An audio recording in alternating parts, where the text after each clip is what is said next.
इस मामले में ऐसा है सर कि दो लोग लड़ रहे हैं और या ये इल्जाम लगाया जा रहा है कि भाई आप क्यों नहीं गए इनका झगड़ा रुकवाने के लिए। नहीं तो जो लोग बातचीत कर रहे थे वो कर रहे थे, भारत इसमें कोई भूमिका नहीं थी। और भारत ने जो किया होगा वो बैक चैनल से बातचीत की होगी। इसके अंदर विदेश मंत्री का जो बयान आया था, मुझे लगता है उस बात को भी ध्यान में रखना चाहिए। पाकिस्तान को लेकर जो जयशंकर ने कहा था, इस तरीके से भारत को मुझे लगता है कि अपमानित करने में या भारत को इस तरीके से दोयम दर्जे का देश बताने की जो कांग्रेस कोशिश करती है हर मामले में दुनिया के स्तर पर, मुझे लगता है ये ठीक नहीं है। अरे ये जो पाकिस्तान वाली बात है कि पोस्ट करवाया ट्रंप ने, ये तो खुद पाकिस्तानी कह रहे हैं। आप सुनिए एक पाकिस्तानी जर्नलिस्ट को। अचानक से डोनाल्ड ट्रंप ने सारा गेम पलट दिया और एक मैसेज आता है शहबाज शरीफ के पास। और मैसेज क्या आता है?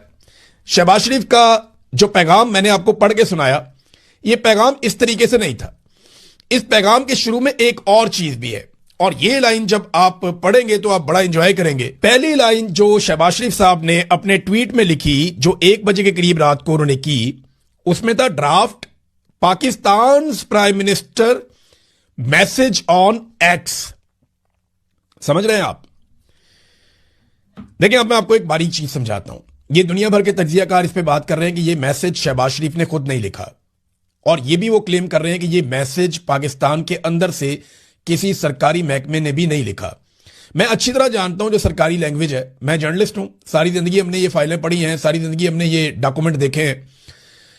तो पाकिस्तान के अंदर से अगर कोई लिखता तो सिर्फ प्राइम मिनिस्टर लिखता, पाकिस्तान प्राइम मिनिस्टर नहीं लिखता, सिर्फ प्राइम मिनिस्टर लिखता। अगर आसिम मुनीर साहब ने लिखा होता या एस्टेब्लिशमेंट ने लिखा होता तो सिर्फ प्राइम मिनिस्टर लिखते, किसी ब्यूरोक्रेट ने लिखा होता तो सिर्फ प्राइम मिनिस्टर लिखते। लेकिन यह किसी और मुल्क ने क्योंकि लिखा है, और जुबान भी वही है जिस किस्म की जुबान डोनाल्ड ट्रंप इस्तेमाल करते हैं या अमेरिकन इस्तेमाल करते हैं। तो यह मैसेज लिखा हुआ पहले पाकिस्तान की मिलिट्री एस्टेब्लिशमेंट के पास आया, और शहबाज शरीफ साहब ने एक्साइटमेंट में और उजलत में इतनी खुशी थी कि अमेरिका से मैसेज आ गया है कि इन्होंने फौरी तौर पे उसको ट्वीट कर दिया, ये सोचे बगैर कि इसकी पहली लाइन को मिटाना था। साहब मैं आऊं 1 मिनट। मतलब पाकिस्तानियों को यकीन है कि हमारे नेता कितने काबिल हैं, पता नहीं भारत क्यों जो है भारत के नेताओं को क्यों नहीं समझ में आ रहा। देखिए, मैं फिर कह रहा हूं कि पाकिस्तान की भूमिका हम लोग कम से कम जो कहानी कुर्सी के दर्शक हैं वो तो जानते हैं, हम बहुत लंबे समय से उसकी भूमिका नौकर वाली है, गुलाम वाली है।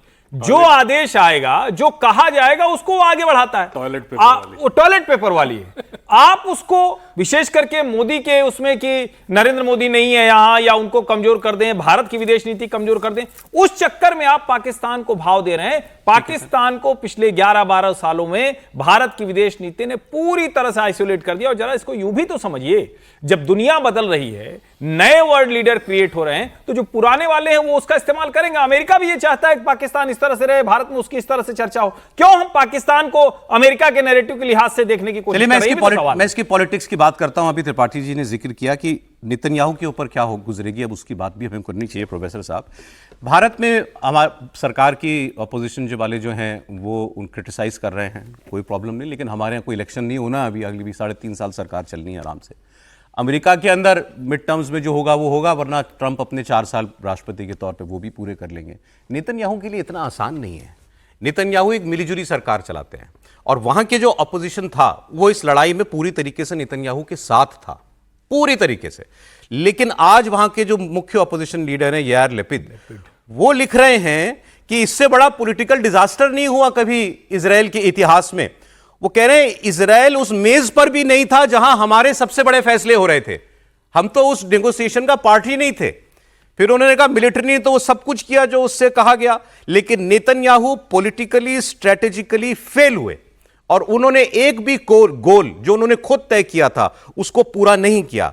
फिर वो लिखते हैं कि सालों लग जाएंगे इस पॉलिटिकल और स्ट्रेटेजिक डैमेज की भरपाई करने में, जो नेतन्याहू के अहंकार, उनकी नेग्लिजेंस और उनकी लैक ऑफ प्लानिंग की वजह से हमें झेलना पड़ रहा है। मैं यही कह रहा था, जब बीच में हाथ उठाया था मैं यही कहने वाला था कि देखिए, हमें उतावला होने की जरूरत नहीं है। ये वान साहब आए, ट्रंप साहब आए, जो भी आना है इस्लामाबाद घूम फिर के जाएं। अभी एक जो बहुत बड़ा फैक्टर था और डिटर्मिनेंट था इस युद्ध का, वो है इजराइल। वो इस टेबल पर नहीं है, और जब वो टेबल पर आएगा या जब बात होगी तब जाके पता चलेगा कि यहां क्या हुआ था। क्योंकि अल्टीमेटली यहां पर जीतना या हारना जिसको है, जो झेलना है वो इजराइल को ही झेलना है। ये भी तो हो सकता है वो बाय चॉइस मेज पर ना हो, ताकि मैं अपनी बात में मन की कर सकूं। नहीं, वो बाय चॉइस हो या ना हो, शायद वो टेकन फॉर ग्रांटेड भी ले लिया हो अमेरिका ने, लेकिन वो एक बहुत बड़ा डिटर्मिनेंट है यहाँ जो वहां नहीं रहेगा। और अगर वो इजराइल जाता है या उनके जो भी जाते हैं, इजराइल के मंत्री जाएं या जो भी जाएं, उनको तो ये पता होगा ना कि यहाँ बात नहीं बनने वाली है, उनकी बात नहीं होने वाली है, क्योंकि जो मेन चीजें थी वो उस पर तैयार ही नहीं हुए हैं। क्या रिजीम चेंज हुआ? नहीं हुआ। क्या इन्होंने लेबनान, हमास, हूती को, हिजबुल्लाह को आर्म करना बंद किया? नहीं किया।